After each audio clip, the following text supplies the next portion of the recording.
Okay, so this time in Working Class Dog Garage, we're back working on the 13 Silverado. This time we're going to be replacing tensioner pulley that I noticed was getting kind of rough when I was checking out the condition of the belt on the engine. So I'll bring it a little bit closer and I'll show you what we're looking at. Alright, so the Serpentine drive system on this truck has two idler pulleys. One over here is the tensioner, and then this one's just an idler that helps guide the belt.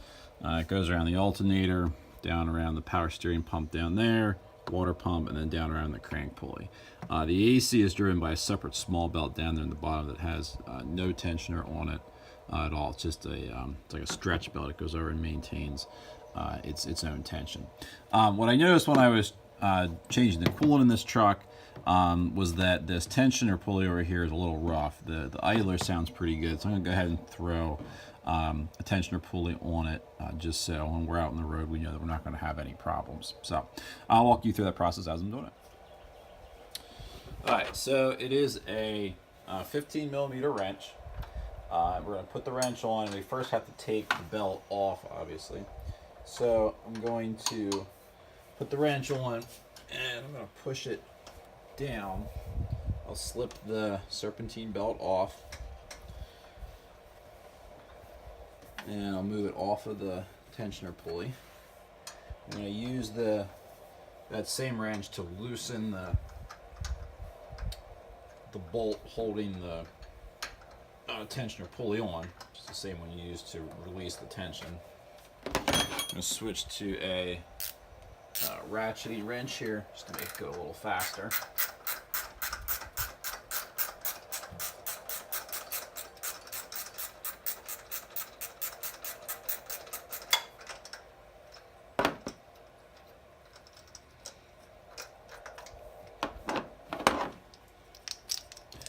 So that's what the pulley looks like. It has the bolt in the center, has a large flat washer that goes over, and then that's the pulley itself. It's actually a plastic pulley. There's a little sealed ball bearing in it, as most of these do these days, and they just don't hold up all that long. This truck has 60,000 miles on it, and this would probably go a while yet, but it's starting to sound a little rough. And what I mean by that is when I spin it, I don't know if that comes through well, but you can hear the bearing a little bit in it. It also, if I wiggle it back and forth, you can feel it has some play in it. Whereas the new one, if I spin that one, it's absolutely quiet. So we're going to put this one on in its place. So I'll take the pulley and put the washer on, bolt through it, put that down into place, make sure I get the bolt started in the right spot. Some of these are reverse thread bolts, meaning it'll turn the opposite way that a bolt would typically turn to loosen or tighten it. This one is standard.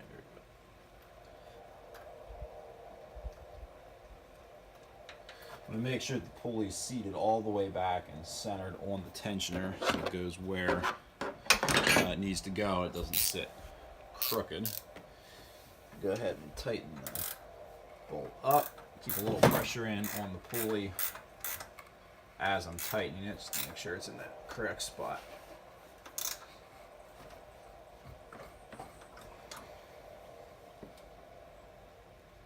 Okay.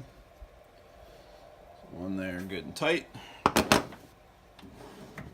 Fix my light here a little bit since that fell down.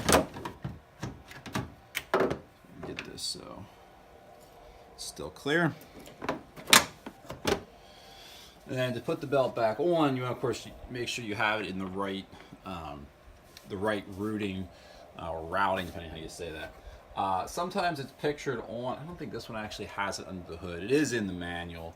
It shows you how to do it for different engines.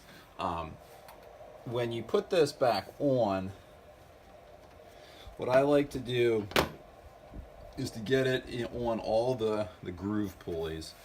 So get it on the power steering pump, on the alternator, get it so it's not stuck on a bolt. Make sure it's on the crank pulley and the tensioner pulley the way it should be. And then I leave it off of one of these smooth round pulleys because that makes it really easy to slip over. So then I'll put my wrench on, which actually I should have done this ahead of time, would have made this a little bit easier. Do that without dropping it, there we go. And then as I really push the tensioner back, I'll push the belt down over that smooth pulley until it slips over like that. Just make sure that bolt's tight. Now there's a bit of resistance on it.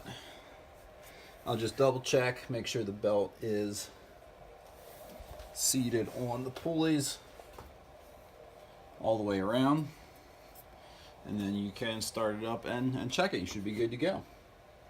So that's a idler pulley replacement on a 13 Silverado.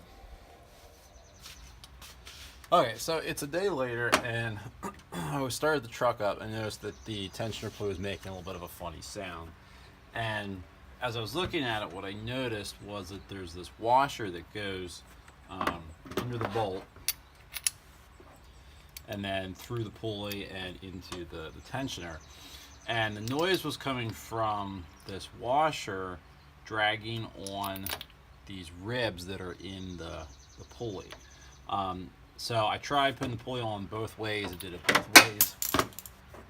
And I went back and I looked at the stock pulley, and there's a little bit more of a step back in the stock pulley from the face here to where these ribs are than when you look at the AutoZone one that I have.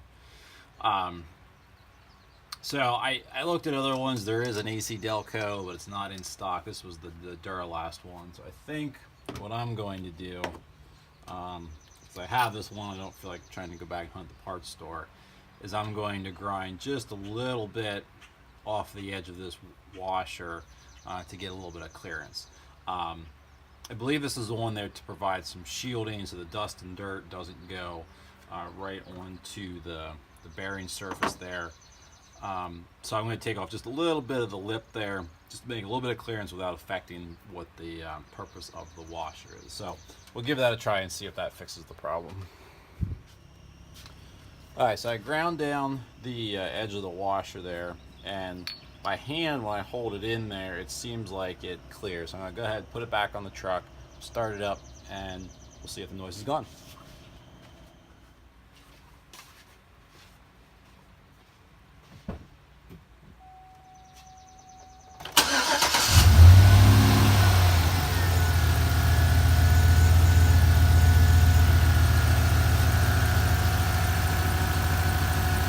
Nice and quiet.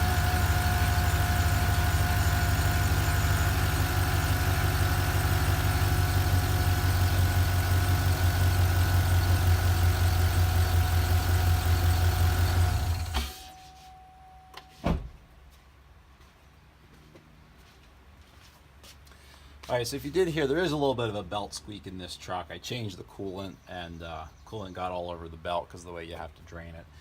So I think it's just some moisture in that belt yet.